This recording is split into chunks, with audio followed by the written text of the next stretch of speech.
ውጭ ሀገር ሆናችሁ ይህን መንግስት አትጥሉትም ልታሸንፉት አትችሉም ብለዋል። አብሶሉትሊ ትክክል፣ እውነትዎት ነው። ውጭ ሀገር ሆኖ መንግስትን ማሸነፍ አይቻልም። ውጭ ሀገር ሆኖ መንግስትን መጣል አይቻልም።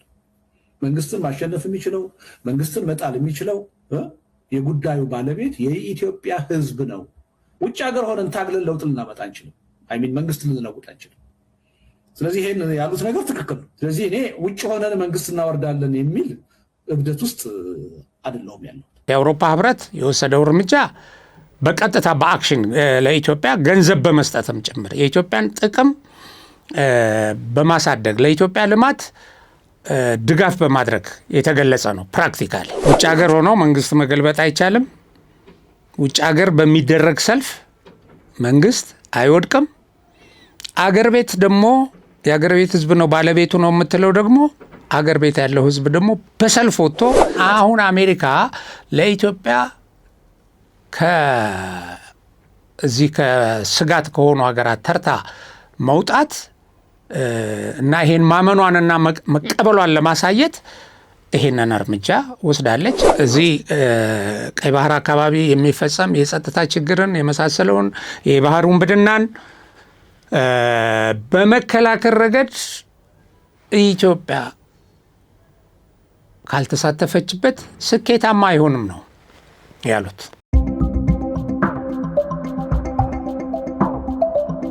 ሰላም ጤና ይስጥልኝ። የሀቅና ሳቅ ሚዲያ አድማጭ ተመልካቾቻችን እንደምን አላችሁ? ነው ዛሬ እንግዲህ የሳምንቱን የትንተና ፕሮግራም ይዤላችሁ ቀርብ ያለው። ይሄ በሳምንቱ የትንተና ፕሮግራም እንድንመለከተው የፈለግኩት ጉዳይ ምናልባትም እናንተም በጣም ከተለያዩ ሚዲያዎች ጆሮአችሁን አቅንታችሁ የምትሰሙት በዚህ ሳምንት ውስጥ ኢትዮጵያ አንጸባራቂ የሚባሉ የዲፕሎማሲ ድሎችን ተቀዳጅታል። በብዙ አቅጣጫዎች ነው፣ በብዙ አካባቢዎች ነው እና ደግሞ በጣም ከፍተኛ ፋይዳ ያላቸው ናቸው። ለእኛ በጣም ከፍተኛ ፋይዳ አላቸው። ግን ኢትዮጵያ በዚህ በዲፕሎማሲው ዘርፍ እንድትወድቅ ሲከሷት፣ ሲወቅሷት፣ ሲያጋልጧት ማለት የተለያዩ የፈጠራ ወሬዎችን እያቀረቡ በዓለም ማህበረሰብ ዘንድ ተቀባይነት እንድታጣና የተለያዩ ተጽዕኖዎች እንዲደረግባት ሌት ተቀን ሲሰሩ የነበሩ ኃይሎች ያድካማቸው መክሸፉን እና ኢትዮጵያ አሸንፋ መውጣቷን የሚያሳይ ነው። ከዚህ በፊት እንደምናስታውሰው የአውሮፓ ህብረት አቋርጦት የነበረውን ለኢትዮጵያ በጀትና እርዳታ የማድረግ ድጎማ ወይም ድጋፍ አቋርጦ ነበር። ይህንን ያቋረጠው ቲፒኤልኤፍ ባቀረበው ክስ ከዛ በኋላም የቲፒኤልኤፍ ተባባሪ የሆኑ ጸረ ኢትዮጵያ ኃይሎች ይሄ ማዕቀብ እንዲጸና ባደረጉት ትግል ነው እና የዛ ማዕቀብ መነሳት ለኢትዮጵያ ከፍተኛ ትርጉም አለው። በቀጥታ የአውሮፓ ህብረት የበጀት ድጎማዬን እቀጥላለሁ፣ ለኢትዮጵያ ድጋፍ ማድረጌንም ከኢትዮጵያ ጋር መስራቴንም እቀጥላለሁ ብሎ አውጇል ባለፈው ሳምንት። አሁን ያሉት ነገሮች ከሱ ጋር ተያያዥነት ስላላቸው ነው። ይሄ በጣም በከፍተኛ ደረጃ የቲፒኤልኤፍ ሰዎች ላይ ህመም ትርጉሙ ከባድ ስለሆነ ለኢትዮጵያ ይሄ የተደረጉ ክሶችን ሁሉ ፉርሽ የሚያደርግ ስለሆነ እንደገና ደግሞ ለኢትዮጵያ ጠቃሚ ስለሆነ ይሄ የሚለቀቀው በጀት የሚሰጠው ድጎማ እና ደግሞ ይሄ አብሮ መስራት የአውሮፓ ህብረት ብቻ ሳይሆን የአውሮፓ ሀገራት ሁሉ ኢትዮጵያ ለኢንቨስትመንት ተመራጭና ቀዳሚ ሀገር ነች ብሎ ነው ባለፈው እዚህ መግለጫ የሰጡት እና ይሄ ኢትዮጵያን የሚያሳድግ ኢትዮጵያ ተጥሎባት ከነበረው ማዕቀብ የሚያወጣ ኢትዮጵያ ላይ የነበረውን ስዕል የሚቀይር ስለነበር ህወሓት ገና አሁን የደብረ ጽዮን ቡድን ስልጣን እንደያዘ ከዛው ጋር አያይዞ ክስ አቅርበዋል። የሰብአዊ መብት ረገጣውን ጥላችሁ በትግራይ ላይ የተፈጸመውን ጄኖሳይድ ኢግኖር አድርጋችሁ ለኢትዮጵያ የለቀቃችሁትን በጀት ትክክል አይደለም፣ ስለዚህ መቀልበስ አለባችሁ ብለው ያው የኢትዮጵያ ጠላትነታቸውን በዓለም አደባባይ ያጋለጡበት ነው። እናየዋለን ይሄንን እንዴት አድርገው እንዳቀረቡ። ትናንትና ደብረጽዮን አዲሱን ምክር ቤት ማቋቋሙን ይፋ ባደረገበትና ፕሬዝዳንት መሆኑን ባወጀበት እንደገና የትግራይን ሚዲያ በተቆጣጠረበት እና ይህም ይፋ ባደረገበት ሂደት ወይም ኢቨንት ላይ ይሄም የአውሮፓ ህብረትን ይሄን ጫና መቀጠል አለብህ ብለው ክስ ያሰሙ ሰዎችን የቲፒኤልኤፍ ሰዎችን እናደምጣለን እዚህ እና ሁለት ነገር ነው። ይሄ ትርጉም ስላለው ነው ያመማቸው የኢትዮጵያ ጠላትነታቸውን አጉልቶ ያወጣውና ኢትዮጵያ የከሰስናትን ከሰን እንድትቆረቁዝ እንድታንስ ጫና እንዲደረግበት ያደረግነውን አምልጣ እየወጣች ነው ብለው ከዚሁ ጋር አሜሪካ የጦር መሳሪያ ግዢ ማዕቀብን ያነሳበትን ደግሞ እንመልከት መተን አንድ ስለሆኑ ማለት ነው። አሁን ኢትዮጵያ በጦር መሳሪያ አሜሪካ በጣለባት የጦር መሳሪያ ማዕቀብ ወታደራዊ አቅሟን ለመገንባት ያን ያህል ጫና አልፈጠረባትም። አሁን ከዚህ አንጻር ስናየው ምንድነው የጦር መሳሪያም እየገዛች የተለያየ መሳሪያ እየገባ እንደገና በአገር ውስጥም መሳሪያዎች እየተመረቱ ነውና ይሄ ምን ትርጉም አለው ብለን ያሳነሱ አንዳንድ ሰዎች ስላየው ነው። ትርጉሙ ግን ኢትዮጵያ በጄኖሳይድ በሰብአዊ መብት ረገጣ በጦረኝነት የቀረበባትን ክስ የሻረ ነው። ለዚህ ክስ ሲባል ነበር ይሄ ተይዞ የነበረው። ስለዚህ አሁን ይሄንን አንስቻለሁ። የጦር መሳሪያ ግዢ እንዳያካሂዱ ካስገባቸው እና አደገኛ አስኪ ለሰላም አደፍራሽ ኃይሎች ለጸጥታ ለደህንነት ተገቢ ያልሆኑ ወይም የሚያስፈሩ ብሎ ከፈረጃቸው አገራት ዝርዝር ውስጥ ኢትዮጵያን አውጥቷታል። በጣም በርካታ ሀገራት አሉ በዚህ ዝርዝር ውስጥ ያሉ። ኢትዮጵያን ከዚህ ዝርዝር አውጥቷታል። ኦኬ እንግዲህ ከዛ ጋር ተያይዞ ይህን የጦር መሳሪያ ማዕቀብ አንስተዋል። የውጭ ጉዳይ ሚኒስትሩ በአሜሪካ ቆይታቸው ዶክተር ጌዲዮን ጢሞቴዎስ በጣም በርካታ ፍሬያማ ድሎችን እኔ አንጸባራቂ ብዬ የገለጽኳቸውን ምናልባት የፋይዳቸውን ያህል ያልተወራላቸው ውጤቶችን ነው አስመዝግበው የመጡት እና እሳቸው ከተለያዩ ወገኖች ጋር ተነጋግረዋል። ከአሜሪካ የምክር ቤት አባላትም ከውጭ ጉዳይ ሚኒስትር ማርኮ ሩቢዮም ጋር ከሌሎች በኃላፊነት ካሉ ኃይሎች ጋር ተወያይተው የተለያዩ ስምምነቶችን ተፈራርመዋል። ከማርኮ ሩቢዮ ጋር ባደረጉት ቆይታ የተገለጸው ከፕሬስ ዲፓርትመንት የወጣው መረጃ ጄኔራል የሆኑ ነገሮችን ነው ያስቀመጠው። አንደኛው በህዳሴው ግድብ ላይ ገንቢ ውይይት አድርገናል ብለዋል። እነዚህ ሶስቱ ኃይሎች በቀይ ባህር አካባቢ የሚያጋጥሙ የጸጥታ ስጋቶችንና የሽብር እንቅስቃሴዎችን በመመከት ረገድ በጋራ ስለሚያከናውኑት ተግባራት ተወያይተዋል። በዚህ ረገድ ኢትዮጵያ ጠንካራ አጋር መሆኗን እንደውም ያለ ኢትዮጵያ ተሳትፎ የምስራቅ አፍሪካ ችግር አይፈታም ብላ አሜሪካ እንደምታመን ነው የተገለጸው። ይህ ትልቅ ትርጉም ያለው ለጠላቶቻችን የሚያስለቅስ ነው። ያው በሆዳቸው እያለቀሱ ነው። አሁን ብዙ በአደባባይ ወጥተው አላለቀሱም። መጥፎ ነው ለኢትዮጵያ የሚጠቅም ምናምን ነገር ሲኖር ብዙ እንትን አይሉትም። እዛ ጉዳይ ላይ ሌላ አጀንዳ ነው የሚያመጡት።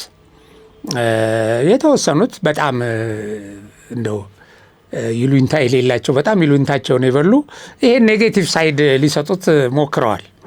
እና ሌላው በሱዳን ጉዳይም ላይ ውይይት ተደርጓል። አሁን በሱዳን ጉዳይ ላይ ውይይት የተደረገው እንዲሁ የሱዳንን ችግር በመፍታት ረገድ ኢትዮጵያና አሜሪካ በጋራ ስለሚጫወቱት ሚና ነው ተወያየን ብለው ማርኮ ሩቢዮ የገለጹት።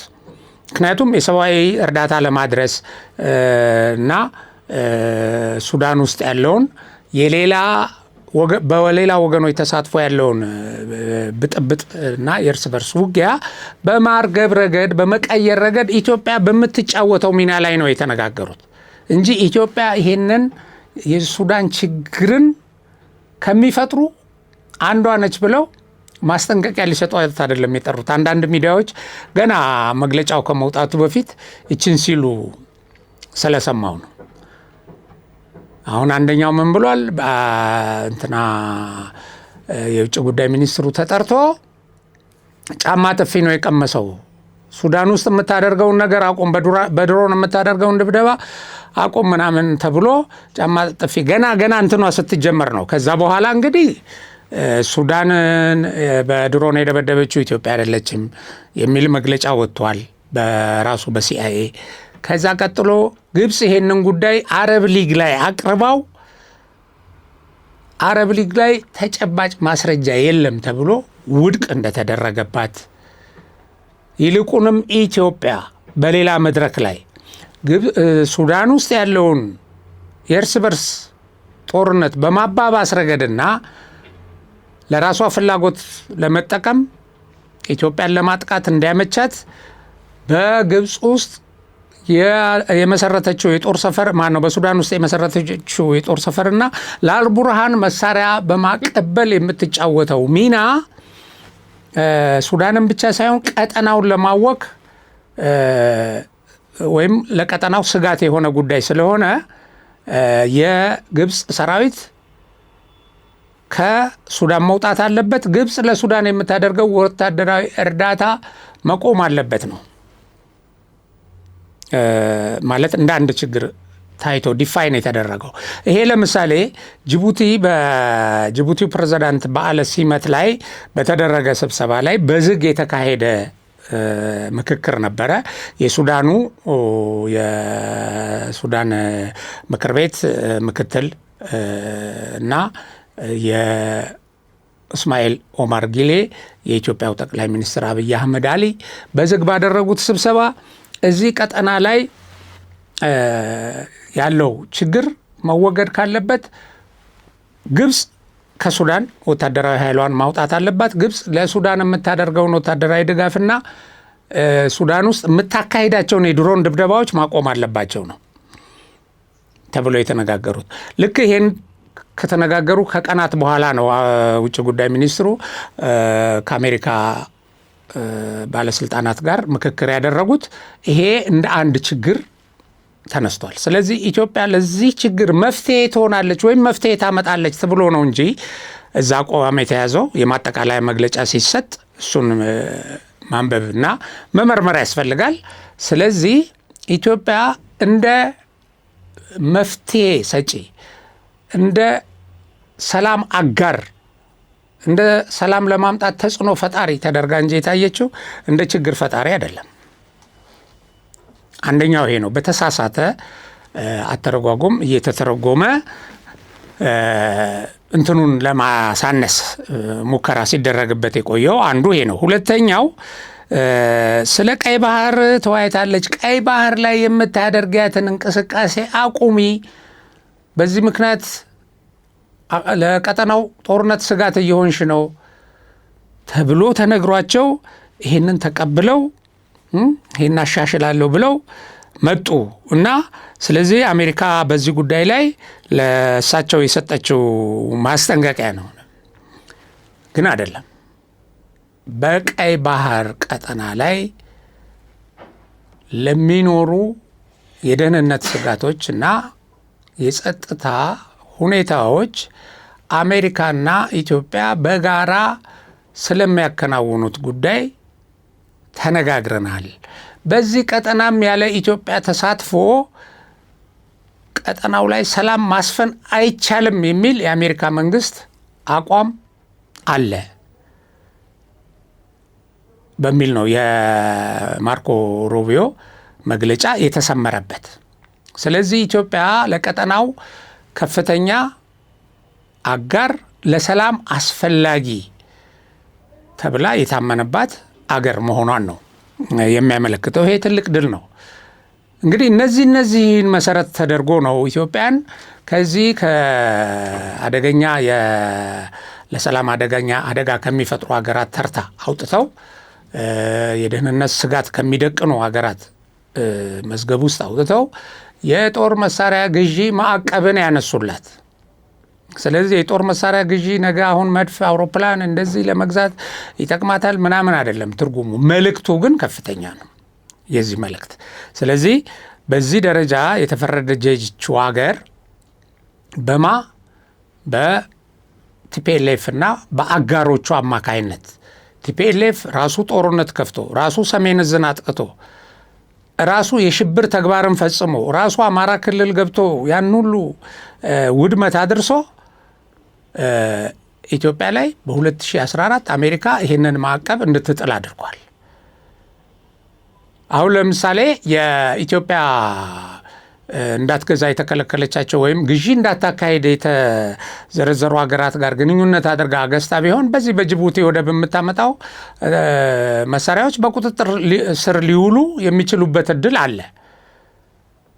በእርግጥ ሌሎች ነገሮች፣ ሌሎች ግንኙነቶች የእነዚህ ትልልቆቹ ብሔራዊ ጥቅሞች ከግምት ውስጥ ያስገቡ እነዛ ነገሮች ከወረቀት አልፈው በቀጥታ ኢትዮጵያ ላይ ጫና ሲያደርጉ አልተስተዋሉም። ግን አሁን አሜሪካ ለኢትዮጵያ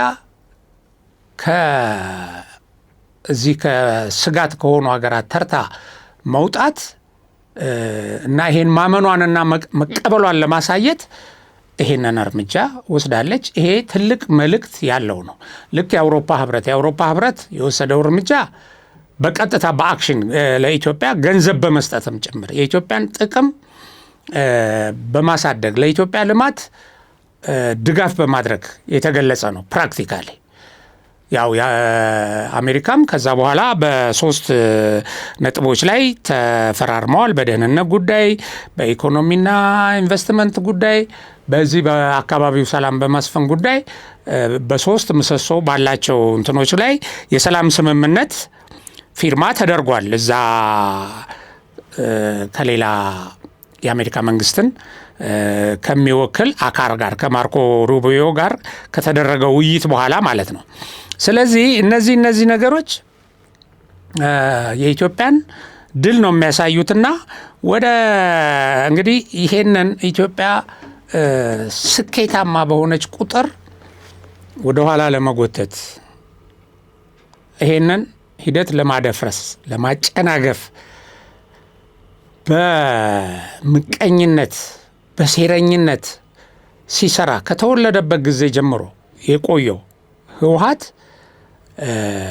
የአውሮፓ ህብረት ከዚህ በፊት ያደረገውን ለበጀት ድጋፍ አደርጋለሁ ብሎ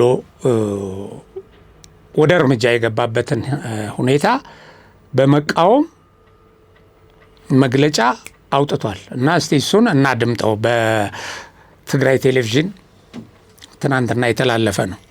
የተፈረመው የፕሪቶሪያውን ስምምነት ወደ ጎን በመተው ረሃብን እንደ ጦር መሳሪያ በመጠቀም በትግራይ ህዝብ ላይ ቀጣይነት ያለው የዘር ማጥፋት ወንጀል እየፈጸመ መሆኑ ያስረዳው ዓለም አቀፍ መከተ ትግራይ በእንግሊዝ የአውሮፓ ህብረት ለኢትዮጵያ መንግስት የፈቀደው 539 ሚሊዮን በጀት አውግዟል። የበጀትና የብድር ፍቃዱ በኢትዮጵያ ያለው ተጨባጭ ሁኔታ ከግምት ውስጥ ያላስገባ መሆኑ ያስረዳው የተቃውሞ ደብዳቤው ሚያዝያ 2018 ዓ.ም በሂውማን ራይትስ ዎች የወጣው ሪፖርት እንደማስረጃ በመጥቀስ የኢትዮጵያ መንግስት በትግራይ እየፈጸመ ያለውን የዘር ማጥፋት ዘመቻ እየቀጠለበት መሆኑ አስረድቷል። የኢትዮጵያ መንግስት 40% የትግራይ ግዛቶች በወራሪዎች እጅ እንዲያዝ በማድረግ የትግራይ ህዝብ በጭቆናና በሰቆቃ ህይወት እንዲኖር ማድረግ በሚሊዮኖች የሚቆጠሩ ተጋሩ ከመሬታቸው ተፈናቅለው በአሰቃቂ ህይወት ላይ እያሳለፉ መሆኑና የትግራይ ህዝብ ከባንክና ከበጀት ተከልክሎ በከፍተኛ ኢኮኖሚያዊና ማህበራዊ ቀውስ ውስጥ እንዲገባ እያደረገ መሆኑ ያስረዳው ጽሁፉ የአውሮፓ ህብረት የፈቀደው በጀት ወንጀልን እንደማበረታታት የሚቆጠር መሆኑንም ገልጿል።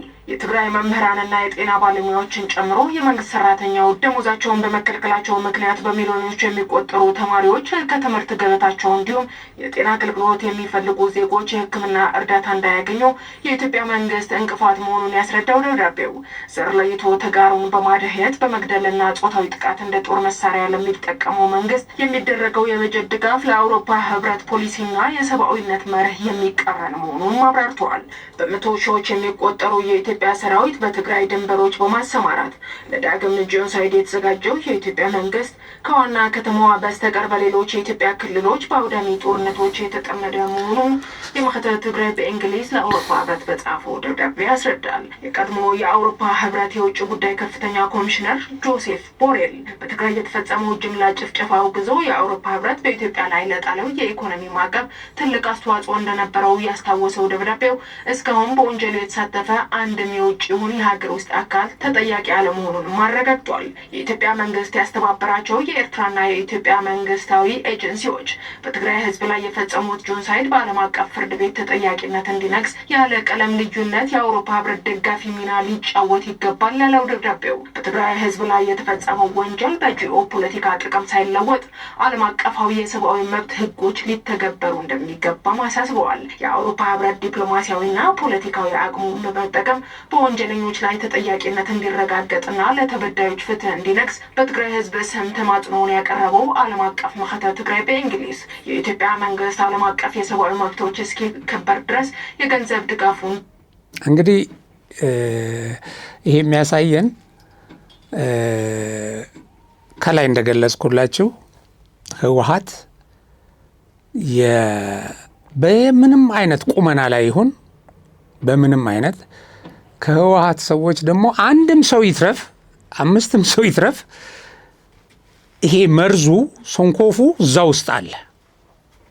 የኢትዮጵያ ጥላቻ በኢትዮጵያ ላይ የሚሸርበው ሴራ ተንኮሉ እዛ ውስጥ አለ በጣም በሚገርመው ሁኔታ እና መቼም የማይወጣ ነው። አሁን ኢትዮጵያ በጀት እየከለከለችኝ ይላል፣ ደሞዝ እየከለከለች ይላል። ግን ትግራይ እየኖረች ያለችው ከኢትዮጵያ በሚሄድ በጀት ነው። አሁን ራሱ ይሄ ጦርነት እያወጁ ህገወጥ መንግስት መስርተው እኮ የኢትዮጵያ አየር መንገድ ትግራይ ውስጥ እየተንቀሳቀሰ ነው። የኢትዮጵያ ባንኮች ትግራይ ውስጥ የሚደረግ ማህበራዊ እንቅስቃሴ ሁሉ እየተደረገ ነው። ይሄ ህወሓት ለራሱ ሲል ከሚያደናቅፈው ነገር በስተቀር ራሱ ዘርፎ ወስዶ ህዝብ ተራበ፣ ደህየ፣ ደሞዝ አልደረሰውም ከሚለው በስተቀር ማለት ነው። ይሄንን ሁሉ እነዚህ ትልልቅ መንግስታት ያውቃሉ። በመሰረቱ ከዚህ በፊት ሎቢ ተደርጎ ስንት ሰው ተቀጥሮ በብዙ ተጽዕኖ መንገድ ላይ እዛ በአውሮፓ በአሜሪካ እየተንከባለሉ ብዙ ሰዎች የተለያየ ፌክ ቪዲዮ ያዘጋጁ አቅርበው ነው ያንን ማዕቀብ በኢትዮጵያ ላይ ያስጣሉት በመሰረቱ እንጂ የኢትዮጵያ መንግስት የዚህ ጦርነት ፈጣሪም አይደለም። የትግራይን ህዝብ ዘር ለማጥፋትም አልዘመተም። በመሰረቱ የቡድን ማለት ይሄ ሞብ ይሄ አጠቃላይ ህዝባዊ ማዕበል ሁሉ ወጥቶበት እኮ ራሱ ላይ ራሱ ከመሞት ውጪ ህዝብ ላይ አልተኮሰም በመሰረቱ። እነሱ ግን ለፕሮፓጋንዳ እንዲመቻቸው እንደዚህ አይነት ሲቪሊያንስ ራሱ የጥቃት ኢላማ እንዲሆኑ ብዙ ነገሮችን አመቻችተው ነበር እና ይሄ እየቆየ ሲሄድ የዚህ ቡድን ሸፍጠኝነት፣ አጭበርባሪነት፣ ሴረኝነት ስቲል አሁን በሚሰራቸው ስራዎች እየታወቀ በመምጣቱ አሁን ተጨማሪ የሚያጨበጭቡለት ተጨማሪ አብረውት የሚከሱ ተጨማሪ ድሮ እንዴት በሙሉ አይጨረሱም ወይ ለምንድን ነው መንግስት ችላ የሚላቸው ሲሉ የነበሩ ሁሉ አሁን ለዚህ ለቲፒኤልኤፍ ተሟጋቸው ነው በቀረቡበት ሰዓት። ግን አሁን እነዚህ መንግስታት አጢ ነው ይሄንን ጉዳይ ዞርበል አሉት እና ቲፒኤልኤፍ ግን ገና አዲሱ ምክር ቤት በመሰረተ ዕለት ይሄንን በሚዲያ በገለጸ ዕለት ውጭ ያሉትን አባላቱን አስተባብሮ የትግራይ ተወላጆችን አይደለም አባላቱን አሁን እንዳያችሁት ነው። ለምሳሌ አሜሪካንም አንድ ሰልፍ ነገር ወጥተዋል። በጣም ጥቂት ሰዎች ናቸው ወጥተው እንደው ዝም ብለው ቲፒኤልኤፍ ምናምን ያሸንፋል ሀገረ ትግራይ ምናምን ሲሉ የነበሩት በ20 በ30ዎቹ የሚቆጠሩ ናቸው። እዚህም እቺን ነገር አድርጉ ብሎ ያው በድርጅታዊ ትእዛዝ ሰጥቶ አሁን ወደዚህ ነው የመጣው። ዘሴም ደብረጽዮን ትናንትና ማታ በሰጠው መግለጫ ይሄንን ነው ያለው። በቃ ጄኖሳይድ ተፈጽሞብናል፣ ህዝባችን የተፈናቀለው ወደ እንትኑ እንዲመለስ አላደረገም። ከበባ እየተደረገብን ነው። እናጠፋቸዋለን እያሉ እያስፈራሩን ነው። በምድርና በአውሮፕላን እንደዚህ ያደርጉናል ምናምን ብሎ ወደ ክስ ነው የገባው። ይሄ የፕሪቶሪያ ስምምነት አንዱ ተፈራራሚ ወገኖች አንዱ በሌላው ላይ ፕሮፓጋንዳ እንዳያሰራጭ ምናምን የሚል ነበር። አሁን ያቺ ኦልሬዲ የፕሪቶሪያን ስምምነት ጥሻለሁ ብሏል ወይም ፈርሷል ብሏል እና እንደፈለገ ወጥቶ አሁን የኢትዮጵያን ህዝብ ከትግራይ ህዝብ ለመነጠል እንደገና የትግራይን ህዝብ ለአመፅ አነሳስቶ ለእልቂት ለመዳረግ እንደገና ደግሞ የዓለምን ማህበረሰብ ለማሳሳት በሀገር አቀፍም በዓለም አቀፍ ደረጃም እንደዚህ አይነት ጸረ ኢትዮጵያ የሆነ ፕሮፓጋንዳ እየነዛ ነው። ነገር ግን እነዚህ ኢትዮጵያ ላይ ተጥለው የነበሩ ማዕቀቦችን የማንሳት ሂደት የሚያሳየው ግን ኢትዮጵያ ሰብአዊ መብት እየረገጠች ነው፣ ዘር ማጥፋት እያደረገች ነው፣ የኢትዮጵያ መንግስት ጦረኛ ነው፣ አገር ውስጥ ሰላም አውኳል የሚለውን ክስ ሁሉ ውድቅ ያደረገ መሆኑን ነው የሚያሳየው። ኢምፓክቱ ይሄ ነው። መልእክቱ ይሄ ነው። መልእክቱ ይሄ ስለሆነ ነው ያመማቸው። መልእክቱ ይሄ ስለሆነ ነው ወጥተው የሆነች ነገር እየቀነጫጨቡ ምናምን ሊያጭበረብሩ የሞከሩት። ስለዚህ ኢትዮጵያ ሰላም በማስፈን ረገድ ተመራጭ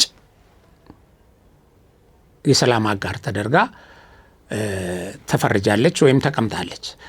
እንደገና እዚህ ቀይ ባህር አካባቢ የሚፈጸም የጸጥታ ችግርን የመሳሰለውን የባህር ውንብድናን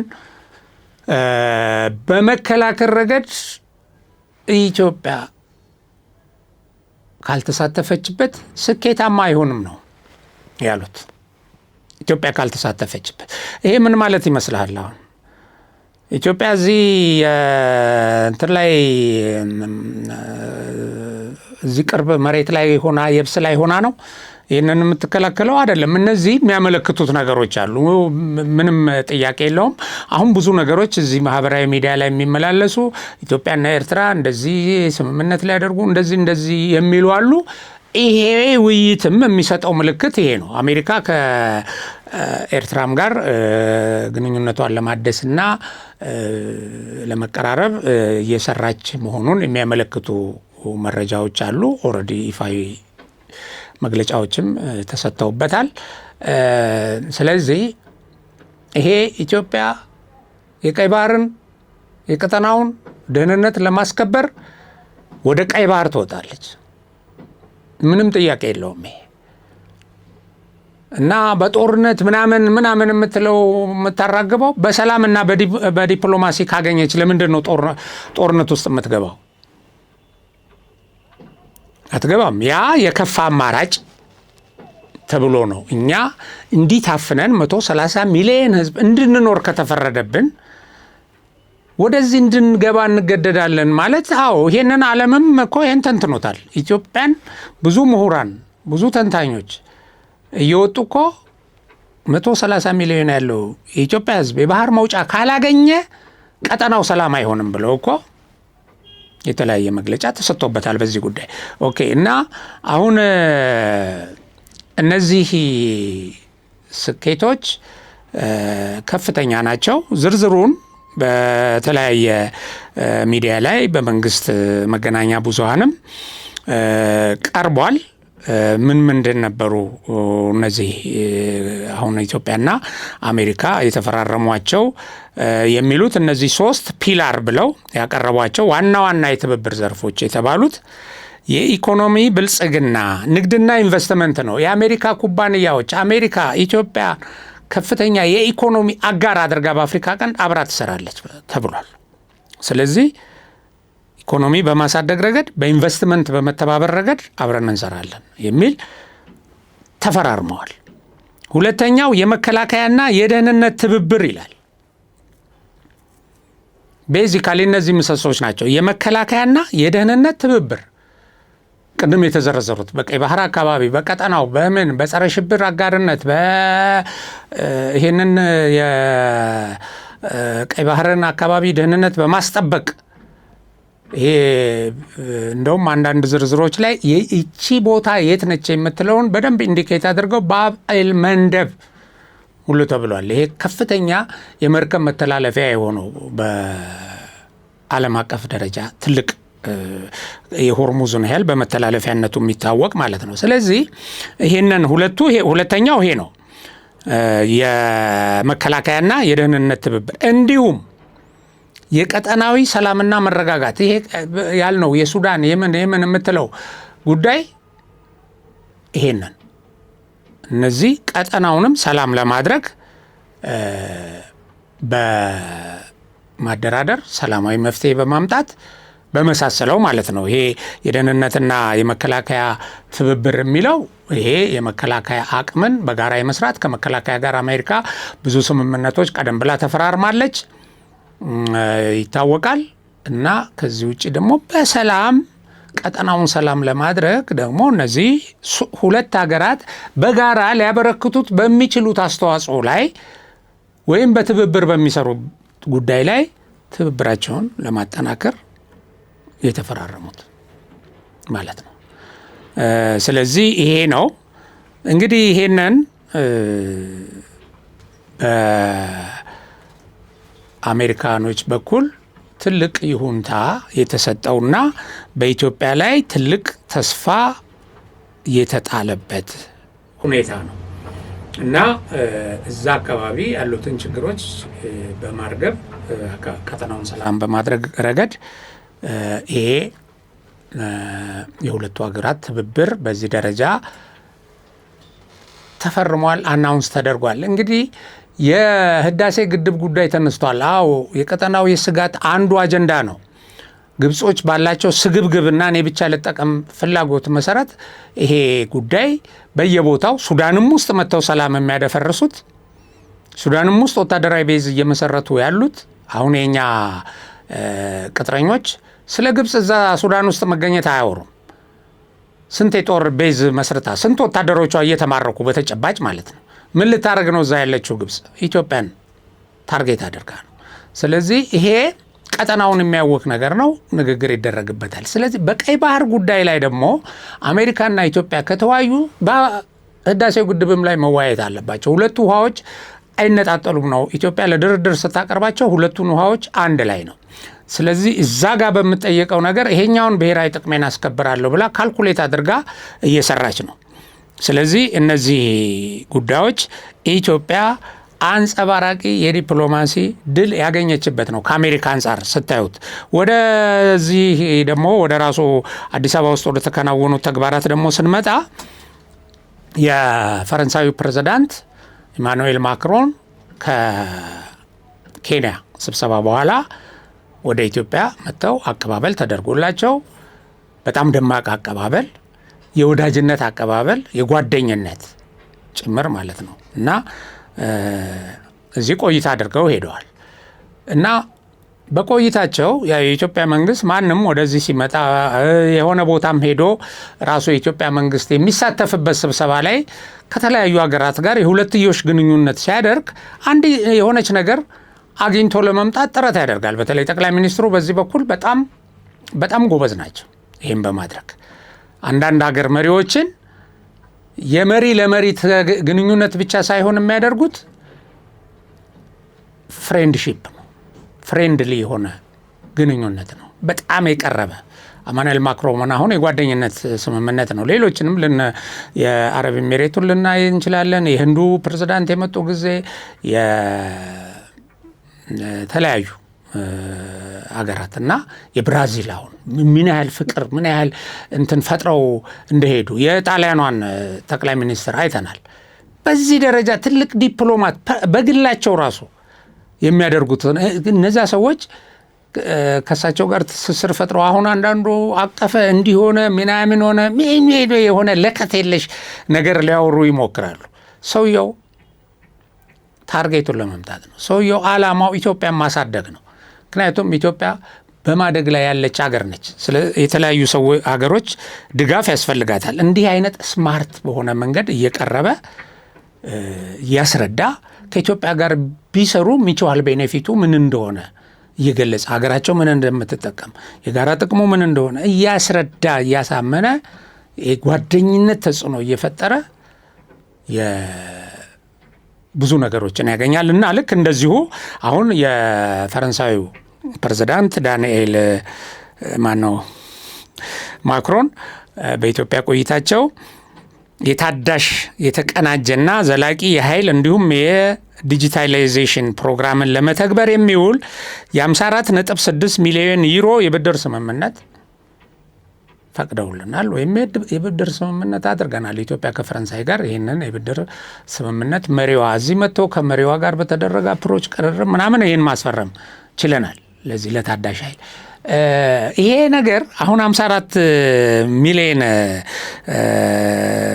ዩሮ ትንሽ ወይም መጠኑ ምን ትርጉም እንዳለው ለመረዳት ፈረንሳይ እስከ ዛሬ ድረስ በዚህ ዘርፍ ለተለያዩ አፍሪካ ሀገራት ያደረገችው ድጋፍ ወይም ማለት የብድር ስምምነት ከ20 እስከ 30 ዩሮ ነው።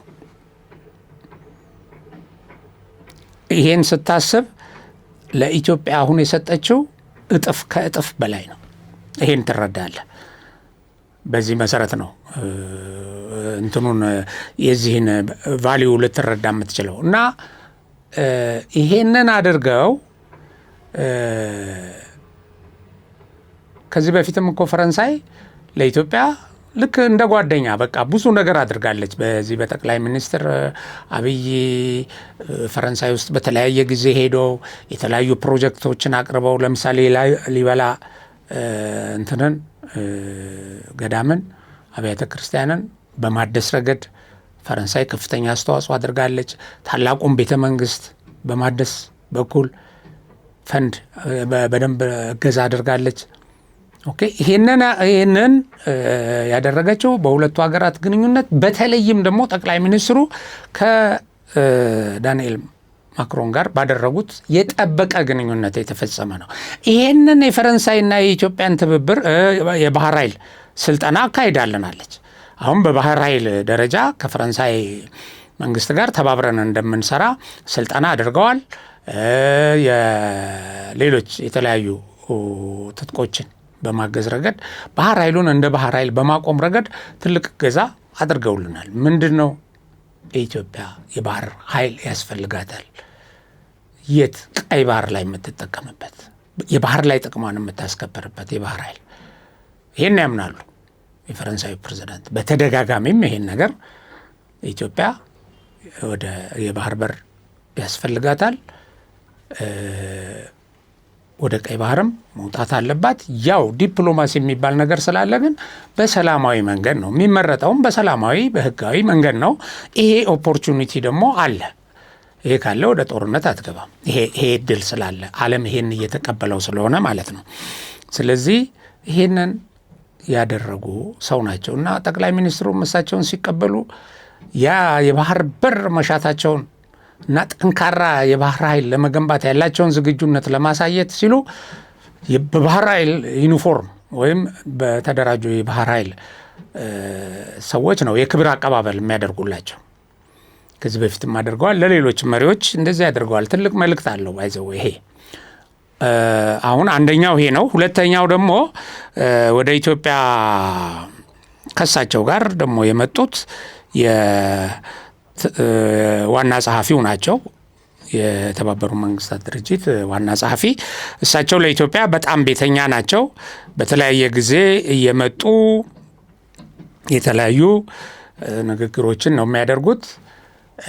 የኢትዮጵያን የባህር በር ማግኘት ጉዳይ ደግሞ በአጽንኦት የሚደግፉ ናቸው። ከዚህ በፊትም ይሄን በተለያየ መድረክ ተናግረዋል። ይሄ ብቻ አይደለም፣ የባህር በር የሌላቸው ሀገራት በኢኮኖሚ ሊያድጉ ስለማይችሉ ይሄ ዓለም ትኩረት ሊያደርግበት ይችላል የሚል ጽኑ አቋምም አላቸው እና አንቶኒ ጉቴሬስ አዲስ አበባ ላይ ባደረጉት ንግግር ኢትዮጵያ ለባለብዙ ወገን ግንኙነትና ለዓለም አቀፍ ትብብር ቁርጠኛ ነች ሲሉ ይህን ቁርጠኝነቷን አፕሪሼት አደንቃለሁ ነው ያሉት። ለዚህ ያላትን ለዓለም አቀፍ ትብብር እና ለባለ ብዙ ወገን ግንኙነት ያላትን ቁርጠኝነትና አቋም አደንቃለሁ ብለዋል። እንግዲህ የተባበሩት መንግስታት ድርጅት 80ኛ ዓመት የምስረታ በዓል ምክንያት በማድረግ ነው አሁን እሳቸው እዚህ የተገኙት እና በዚህ እንትን ላይ ኢትዮጵያ የሚያዘጋጀችው ቴምብር አለ። ይሄንን ቴምብርም ይፋ አድርገዋል እና ምን ብለዋል እሳቸው? በአመት ቢያንስ አንድ ጊዜ የምጎበኛት ብለዋታል አዲስ አበባ። በአመት ቢያንስ አንድ ጊዜ የሚጎበኛት አዲስ አበባ በየጊዜው የምትቀየርና በከፍተኛ ፍጥነት የምታድግ ከተማ መሆኗን ተገንዝቤያለሁ። ከተማዋ የአፍሪካ ህብረት መቀመጫ እንደመሆኗ በሀገሪቱ ካሉት የዲፕሎማቲክ ማዕከላት ግንባር ቀደም እና ይሄን ሚናዋን ደግሞ በተገቢ ሁኔታ እየተወጣች ያለች ከተማ ይላሉ እና በኢትዮጵያ እየታየ ያለው ፈጣን የኢኮኖሚ እድገት ሀገሪቱ ያላትን ጠንካራ የታሪክ መሰረትና የወደፊት ተስፋ የሚያሳይ ነው ብለዋል። ይህን ያሉት የተባበሩት መንግስታት ዋና ጸሐፊ በአንድ ወቅት በህዳሴ ግድብ ላይ ክስ ሲቀርብብን በተለያየ ጊዜ ምክር ቤቱን ስብሰባ ይጠሩ የነበሩ የቲፒኤልኤፍ ክስ ሲቀርብብን በተለያየ ጊዜ ስብሰባ ሲጠሩ የነበሩ እና እዛ የነበሩ የኢትዮጵያ ዲፕሎማቶች በየጊዜው ይህን መልስ ለመስጠት አሁን የኢትዮጵያ ፕሬዝዳንት የሆኑት አምባሳደር ታየን ጨምሮ እና ኢትዮጵያ በዚህ ደረጃ የነበራትን እንግዲህ ቀደም ብሎ ጠላቶቿ እንድትይዝ አስበው የሰሩትን ስዕል የቀየረች አገር ነች እና ይሄ ምን ፈጠረ መሰላችሁ?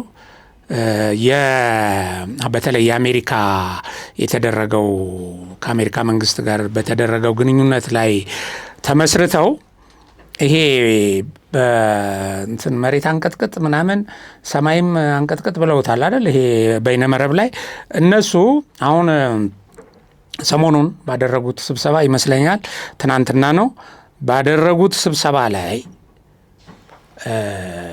በዚህ መልኩ መቀጠል እንደማያዋጣቸው ያሳሰቡ ሰዎች ተፈጥረው ስብሰባው ያለ ስምምነት ተበትኗል። ከስብሰባው የወጡ መረጃዎች እንደሚያመለክቱት ምንድነው? በዛ ስብሰባ ላይ አሜሪካ አሳልፋ ልትሰጠን ትችላለች። አሁን ኢትዮጵያና አሜሪካ ያደረጉት ስምምነት አደገኛ ነው። ስለዚህ ከኢትዮጵያ መንግስት ብቻ አይደለም የምንዋጋው ከአሜሪካ መንግስትም ጋር ነው። ስለዚህ መጠንቀቅ አለብን ብለዋል እና ኢትዮጵያና የአሜሪካ ስትራቴጂካል ስምምነት አደገኛ ነው፣ በደንብ ልንመረምረው ይገባል ሲሉ አቅርበዋል። ይሄ የስብሰባው እንትን ላይ አቋም የተያዘበትና ይሄ አያዋጣንም፣ ከፍተኛ ችግር ውስጥ ይከተናል ያሉበት ነው። ይሄንን መፍጠር ችለናል። ዲተር አድርገናል ጠላቶቻችንን። ከኛ ጎን የቆሙት እነማን እንደሆኑ እነማንን ከኛ ጋር ማቆም እንደምንችል አሳይተናቸዋል በተጨባጭ እና ደግሞ ይሄ በእውነተኛ እንትን የተፈጠረ ነው። ስለዚህ ይሄንን ማን ነው ያለው ምናምን የሚለውን ትንሽ እንትን ለማለት በአገር ቤት ህዝባዊ አመጽ ለማነሳሳት የተደራጀው ግብረ ኃይል በስጋት መነሻ ከፍተኛ ጭቅጭቅ ውስጥ ገብቷል። ይሄ አቶ ነአምን ዘለቀ የሚመሩት ይህ ግብረ ኃይል ባለፈው ሰኞ ባደረገው ስብሰባ ጠንካራ ጭቅጭቅ የተነሳ የቀድሞ የህወሓት ስራ አስፈጻሚና መስራች የነበሩት ኢንጂነር ግደይ ዘርአጽዮን ባነሱት ሀሳብ ላይ በመንተራስ ነው ይሄ ውዝግብ የተነሳውና ከማን ጋር እንደምንዋጋ ማወቅ አለብን። አሜሪካ ከዚህ በስተጀርባ አለች። የኢትዮጵያና የአሜሪካ አዲሱ ግንኙነት አደገኛ ነው ብለዋል ግደይ ዘርአጽዮን እና ይሄንን ሌሎችም አንስተዋል እና በከፍተኛ ደረጃ የሚንቀሳቀሱ ፖለቲከኞችን አሳልፋ ልትሰጥ ትችላለች አሜሪካ ይሄ ስምምነት እየቀጠለ ከሄደ። ስለዚህ እነዚህ በልመናዛ ጥገኝነት ኢትዮጵያን እየተሳደቡ ጥገኝነት እና የመኖሪያ ፍቃድ ለማግኘት ሲሰሩ የቆዩ ሰዎች አሁን እንትኑ ማጣፊያው አጥሯቸዋል። የተወሰኑ ሰዎች ሰላማዊ ሰልፍ ለመውጣት ሞክረዋል። አንድ እንትን ላይ ያየሁት ቁጥራቸው ገልጾ ከተሳታፊዎቹ ይልቅ ለዘገባ የሄዱት እነዚህ ጽንፈኛና የዚህ ቅጥረኛ ሚዲያዎች የነሱ አባላትና የነሱ አባላት ይሄ ለዘገባ የሄዱት ለሰልፍ ከወጣው ቁጥር እንደሚበልጡ ነው እዛ እንትኑ ላይ የተዘገበው። በአስራዎቹ ቤት ናቸው እና የአመፅ አደራጅ ኮሚቴው አባላትም በሙሉ አልወጡም። አሁን እቺ እነዚህ ሰዎች ደፍረው ለመታገል መስዋዕት ለመክፈል ምናምን የቆረጡ ሳይሆኑ የሆነች ታርጌት አለቻቸው። እሷ እንዳትበላሽባቸው በጥንቃቄ የሚሰሩ መሆናቸውን ነው የሚያሳየን። ስለዚህ ይሄንን ያህል ሁኔታዎች ተፈጥሯል። እቺን ነገር ታዲያ ባለፈው ጠቅላይ ሚኒስትር አብይ በጠበንጃም ስልጣን መያዝ እንደማይቻል በተደጋጋሚ ገልጸዋል። አይቻልም፣ ይሄ መንግስት በጠበንጃ ስልጣን በፍጹም 100% 101% ብለዋል እሳቸው ከ100 በላይ። እንደገና ደግሞ ውጭ ሀገር ሆኖ ይሄ መንግስት መገልበጥ አይቻልም ብለዋል። ልደቱ አያሌው በጣም ነው ሀሳቦትን የምደግፈው፣ ልክ ኖት፣ በአመፅ ይሄ መንግስት ማነው ውጭ ሆኖ ይሄ መንግስት መገልበጥ አንችልም ብሎ አረጋግጦላቸዋል። ስለዚህ ይሄን ያሉት ነገር ትክክል ነው። ስለዚህ እኔ ውጭ ሆነን መንግስት እናወርዳለን የሚል እብደት ውስጥ አይደለሁም ያለው።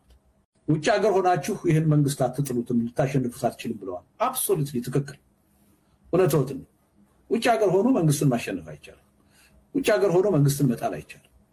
መንግስትን ማሸነፍ የሚችለው መንግስትን መጣል የሚችለው የጉዳዩ ባለቤት የኢትዮጵያ ህዝብ ነው።